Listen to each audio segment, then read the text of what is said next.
We visit Walt Disney World to ride It's a Small World at Magic Kingdom on this episode of Attraction Checklist. You're listening to Saturday Morning Media. And now, back to our show.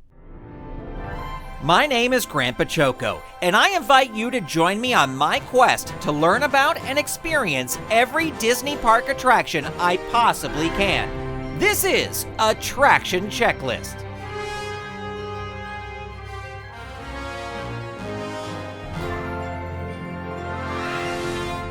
Welcome to Attraction Checklist. Time has come to answer the age-old question, is it really a small world after all? And to help us figure out the answer, we are going to head to Magic Kingdom in Walt Disney World to ride It's a Small World. The guide map describes this attraction saying, take a boat tour around the globe. There are no age or height requirements for this attraction, and the thrill level accurately describes it as a slow ride. FastPass Plus is available for this attraction. Now, before we set sail, here are 5 fast facts about It's a Small World at Magic Kingdom. 1. It's a Small World is an opening day attraction opening with Magic Kingdom on October 1st, 1971. 2. The Magic Kingdom version of It's a Small World differs from other incarnations of the same attraction around the world by having its queue area, including the clock face facade, completely housed in the show building. 3. As you travel through the attraction, you will hear the Sherman Brothers song It's a Small World sung in 5 different languages. 4. The song It's a Small World was sung for the attraction by a church choir in London, a school chorus in Rome, Italy, TV performers in Mexico City, and kids from Tokyo, Japan, and Burbank, California. And 5. The ride features almost 300 audio animatronic dolls. Except for skin tone, eye, and hair color and clothing, the dolls' faces are all exactly the same. Let's go ride It's a Small World. After we ride, I'll give you my thoughts on this attraction. And this is a binaural recording, so if you have headphones, put them on now as we ride It's a Small World at Walt Disney World's Magic Kingdom.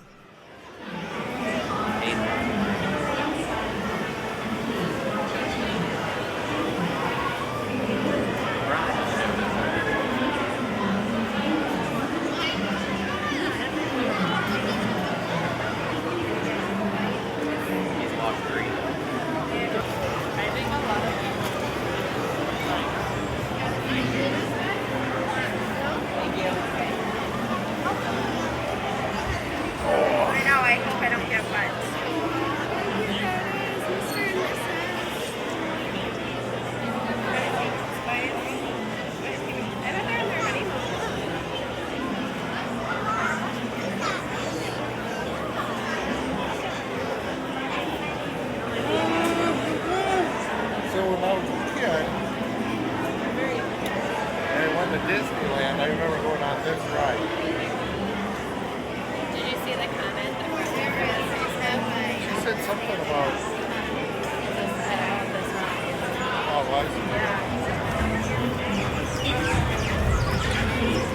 I haven't really looked at Facebook too much, so I've been here, I've just been posting stuff, but here and there, a lot of views.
And there you have Walt Disney World's It's a Small World.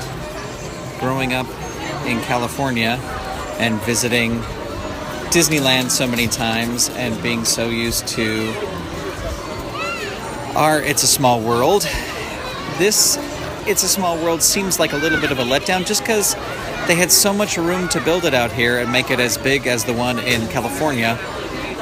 And they didn't. It's a little smaller, like the queue area, like it's all inside, which is just, as somebody who grew up with Disneyland's It's a Small World, it's a little weird to have everything be on the inside, the queue line, everything on the inside. But that being said, there's a lot of fun things in this It's a Small World.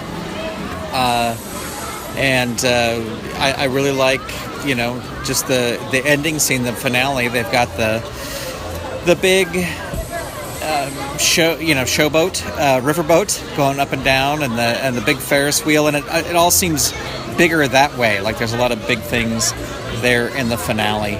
And this is it's an okay ride. Again, it's not one I necessarily like. If I'm here at Walt Disney World and I only have a limited amount of time, I will not go on It's a Small World. But if I'm here for a couple days, I'll definitely go on it. I do like the addition of the names at the end, the recent addition of if you have a magic band and your name is on your magic band, they will put your name up at the end as you're going past. And it seems to me on this time I wrote it before. I've written that before where they had your name on it, and it would seem that they would just have one name on the screen. But now it seems like there are multiple names. So like on the screen that had my name, it said Grant and Naomi. Now, I don't know who Naomi is, but her name was up on the screen with me. And I noticed that all the screens had multiple names. Some even had 3 or 4 names. Bob, Carol, Frank, and Samantha, whatever. Those weren't the names that were on there.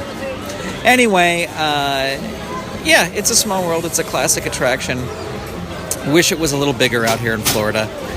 But there you go. Do you agree or disagree with our thoughts on this attraction? Or do you just want to let me know what attraction we should go on next? Send me an email at hello@SaturdayMorningMedia.com, or you can let me know via Twitter, where my username is ToasterBoy. You can also connect with the show on Instagram and Facebook by searching for Attraction Checklist. This episode was edited by Steven Staver. Attraction Checklist is a production of Saturday Morning Media and is made possible by the Saturday Morning Media Patreon patrons who've gone to patreon.com/Saturday Morning Media and set up a monthly pledge for as little as $1 a month. Patrons get new episodes before they are released, downloads of the recorded ride audio for each attraction, and exclusive bonus episodes featuring attractions from other theme parks. If you'd like to support this show and the other fun content from Saturday Morning Media, become a patron. Head on over to patreon.com/Saturday Morning Media and set up your monthly pledge today. You can also tell a fellow Disney fan about the show or leave us a review on Apple Podcasts. Thank you so much for listening. Attraction Checklist is copyright 2021 Saturday Morning Media, Grant Pachoco executive producer, all rights reserved. www.SaturdayMorningMedia.com. You've been listening to Saturday Morning Media. Stay tuned. We'll be right back.